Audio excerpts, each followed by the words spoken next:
Fiber-rich foods have so many health benefits. These types of food help us maintain a healthy weight.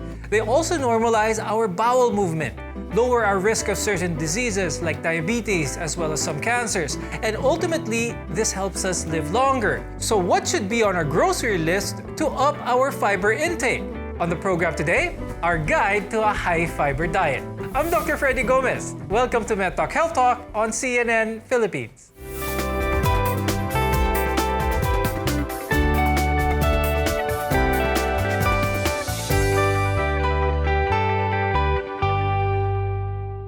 We all know that whole plant foods are good for us. This is primarily because they're high in fiber. Fiber is a non-digestible carbohydrate that plays a vital role in our health. Our guests are here today to tell us more about this. With us is Dr. Luis Abola. He's a gastroenterologist and the chief of gastroenterology at UERM.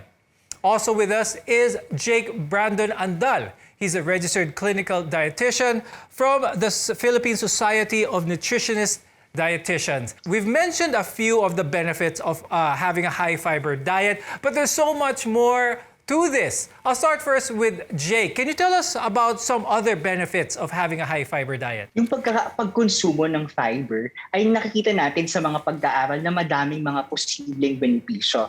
Ngayon nakikita natin na madami silang possible benefits tulad ng sinabi ko, pagpapababa ng kolesterol, pagpababa ng asukal, at ngayon sa mga bagong pag-aaral nakikita natin yung role ng fiber sa pagpapababa ng inflammation, dulot ng mga sakit, at pati sa mental health, meron din silang mga possible benefits.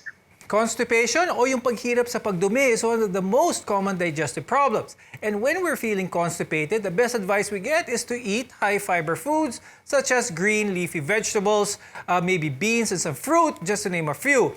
Now, Dr. Luis, when it comes to fiber, having fiber in our diet, what does this actually do for the health of our GI tract? Okay, so if you have fiber in your diet, the fiber, remember it contains parts that cannot be digested. Dito na digest ng katawan natin. So it goes to the GI tract, to the colon, where it is acted upon by bacteria. Now, high-fiber foods also helps us with our overall health, not just our digestive system. And there are certain digestive conditions that can be avoided or even made better through high-fiber rich foods. One of them in particular I'd like to talk about is diverticulitis. Dr. Luis, could you explain to our viewers what this is and how high-fiber diet can help with this condition? So diverticulitis is an inflammation of a diverticle. So pag walang inflammation, we call this diverticulosis. So yung diverticle, yung lumolobo yung outside, yung pinakalabas ng parte ng large intestines natin. And this is caused by high pressure. Pag may high pressure sa colon, especially let's say kung constipated ka and you start straining because of the inherent weakness of the colonic wall, nagbaballoon out siya. Ngayon pag may diverticles ka na, diverticulosis, mataas ang risk of diverticulitis, and not only diverticulitis, but it's also a common cause of hemorrhage, of lower GI bleeding. Okay. Now, a high-fiber diet can also lower our risk of colon cancer, which is one of the leading types of cancers around the world.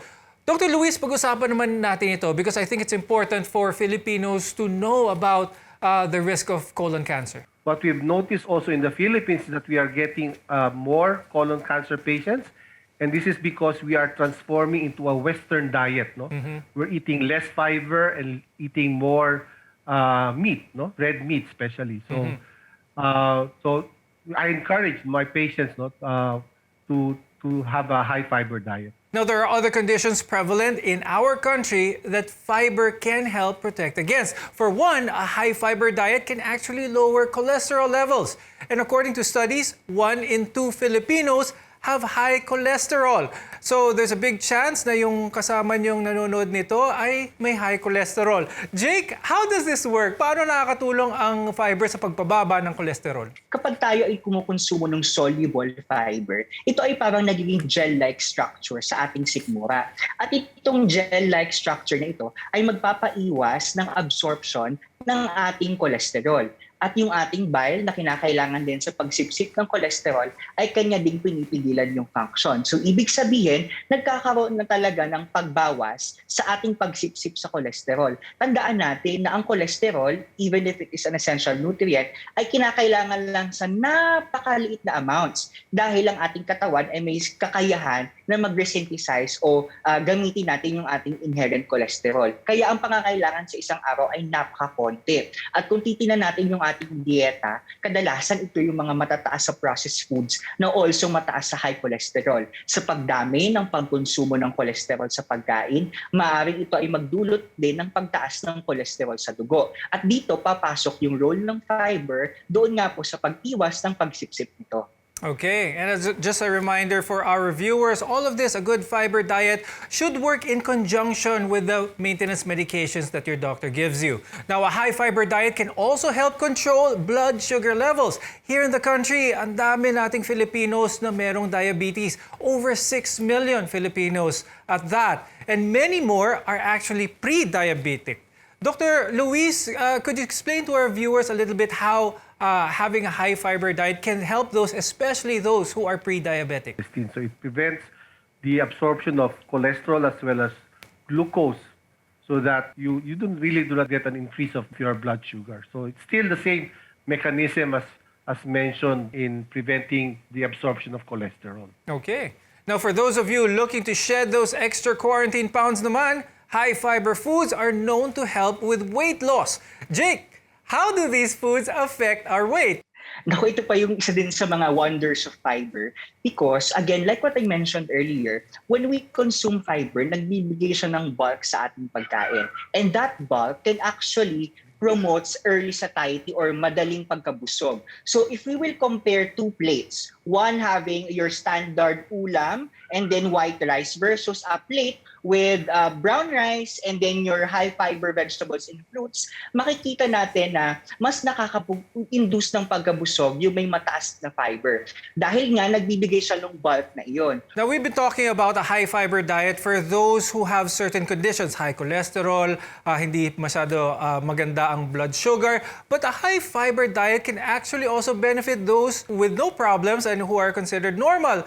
This can actually make you live longer in general. Dr. Luis, how can a high fiber diet or a diet good in fiber make someone's lifestyle good overall? It decreases your risk of developing high cholesterol, reducing your blood sugar, and it helps you keep your ideal body weight. No? So it prevents you from gaining so much weight na mas madali kang mabubusog, and it's also nutritious naman. No? It contains all the required micronutrients that you will need also. And now, when choosing high fiber foods in the grocery store, keep in mind that not all fiber is created equal and there are different kinds of fiber depending on their water solubility. Now, we've been talking about this also, soluble fiber, insoluble fiber. Dr. Luis, explain mo sa mga viewers natin exactly kung anong difference nitong dalawa. Pag soluble, ibig sabihin, if you put it in water, it dissipates. Pag insoluble, it does not dissipate. So, and they are both called, your soluble and insoluble fiber are both dietary fiber. Yung mga soluble fibers will be your fruits, your nuts, whole wheat bread. Tapos yung insoluble fibers will be more of your grains, your oats, wheat bran, mga ganon. Okay. So both of them are helpful actually. You need healthy amounts of both kinds of fiber in order to have a well-balanced diet. So how much fiber do we actually need? And how much fiber is actually too much? We'll discuss this after a short break. Stay with us here on MedTalk Health Talk. You're watching CNN Philippines.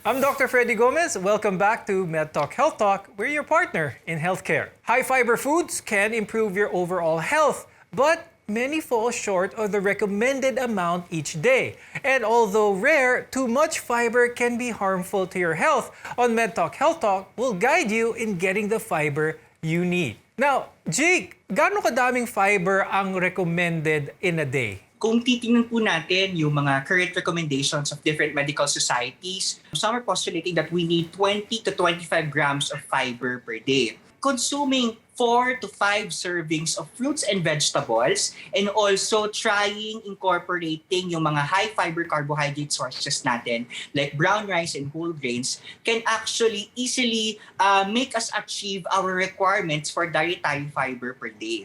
I'd like to ask Dr. Luis, is there a potential actually, ang mas common is kulang tayo sa fiber. What kind of situations happen when someone eats too much fiber, and what could happen to that person, Dr. Luis? Well, too much fiber will cause some symptoms like bloatedness and some abdominal discomfort. Kasi remember, as I mentioned, yung fiber is not digested, it's not really broken down, so it's acted upon by bacteria, and the bacteria actually ferments this, and so you produce a lot of gas.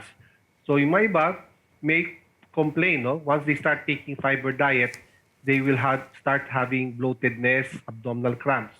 So what you can do is just parang unti-unti mo lang umpisahan, no? Unti-unti mo lang umpisahan hanggang ma-reach mo yung tolerable level mo. Not wag bigla mag-binge ng fiber, but I mean 30 grams, 20 to 25 grams is the required, and going beyond that may not be helpful anymore. It's best to check with your doctor and talk about the symptoms that you are feeling.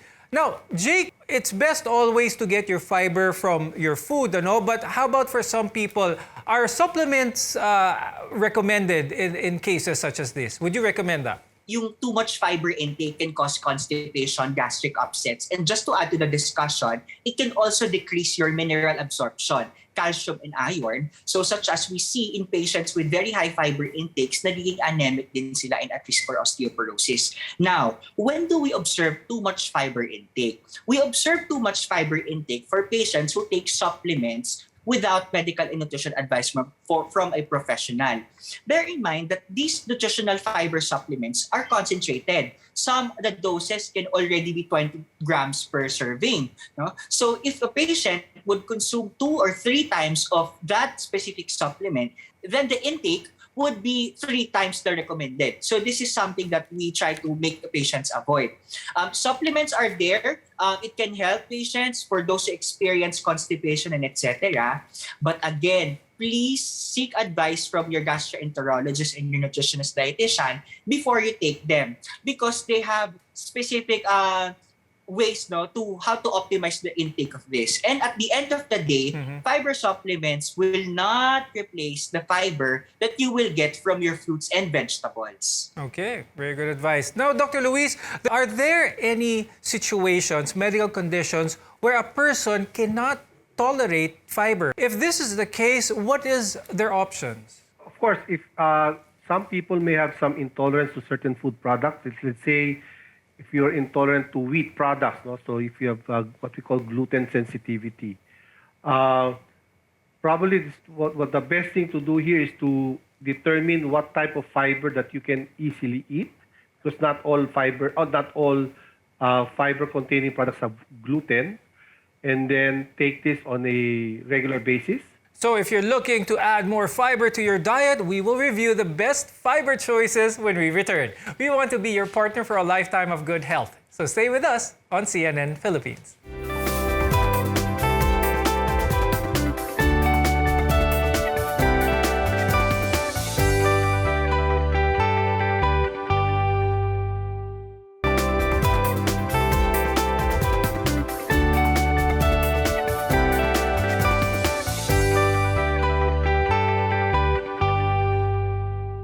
Today, we'll walk you through your high-fiber grocery list. I'm Dr. Freddy Gomez, and this is MedTalk Health Talk, where your healthcare always comes first. Jake, what are the best high-fiber foods to incorporate in our diets na madaling makita naman sa grocery store ng ating mga viewers? So ito mga basic recommendations no na pwedeng i-take down notes natin ng ating mga manonood. Unang-una, kapag po kayo ay bibili ng mga biskwit, mga tinapay at iba pang mga food products, tingnan natin yung mga health claims na may nakalagay na fiber enriched o high in fiber. Ibig sabihin nito, pwede siyang magbigay ng malaking portion ng fiber na pinakailangan nyo sa isang araw. Pangalawa, plant-based proteins, your munggo, garbanzos, chickpeas, mga butong gulay, good sources of fiber. There are also good sources of protein as well. So you get both benefits of having protein and fiber in the meal. This is very beneficial for those who want to try to lose weight or those who are building up muscles. And also, as an added benefit, meron silang mataas na fiber. Steer away from white bread, white rice, and also white carbohydrates, white starches, because these are processed and they have very low fiber. Let's go with the colored ones. Red rice, black rice, o kaya yung mga whole wheat bread natin which is brown in color. Kapag po kayo ay mamimili ng inyong mga prutas at gulay at fiber ang isa sa inating sinasuggest na pinapataas, piliin natin yung una, mas namumuya at yung mga medyo mas mapapait. So yung mga mas namumuya, yung mga guava, pineapple, apple, ito yung may mga matataas sa fiber kasi yung mga matitigas na part ng fruits na iyon, yun ay actually dietary fiber. Speaking of the overall health of our gut, will fiber be able to compensate for the bad habits that some people do, like the eating of a lot of red meat? Will that be offset by eating a lot of fiber? We would like to encourage the growth of what we call the good bacteria, the bacteria that helps out, that helps in the wellness of the body. So probably if you cannot get out of red meat, probably you should have more fiber rather than red meat. Okay, because I know it's hard to stop that, but encourage that I tell my patients every day you should eat servings of, especially 4 to 5 servings of fruits or vegetables. When it comes to the Filipino gut, in your practice, ano yung mga bad habits na ginagawa ng mga Pilipino in terms of the overall health ng gut? No, we are moving towards a Western diet, fast food, processed food, rich in fat, and we've cut down, as mentioned, as already shown in the study, that we are not taking enough fiber. So that is one of the more important things. That probably we drink a lot of sodas, a lot of beverages that may not be very helpful. Dr. Luis, how about those viewers who are curious na gusto na lang malaman kung healthy ba talaga ang gut nila? What type of tests, or of course, after consulting with a gastroenterologist, what type of tests would be beneficial to find out the overall health of someone's gut? Well, the basic is just really to do a stool exam. From the stool exam, makikita kung if there are any bacteria or if there's any fat globules. Kasi pag may fat globules, ibig sabihin nagkakaroon ng fat malabsorption na. And then, for the elderly, I would also recommend that they have a occult blood test. No? Occult blood test is a biochemical test on the stool to detect the presence of blood. Kasi pwedeng normal appearing in blood, but you may have some bleeding in the gut. So that is what I would recommend, the stool exam as well as a fecal occult blood test. With that, I'd like to thank gastroenterologist Dr. Luis Abola and registered clinical dietitian Mr. Jake Brandon Andal for guiding us on our journey today. We hope our conversation was very helpful to our viewers. In today's reality, we've all learned not to take our health for granted. Adding more fiber into your diet is a simple but effective way to keep healthy, reduce the risk of certain diseases, and ultimately, what we want is to live longer. I'm Dr. Freddy Gomez, and we'll see you again next time.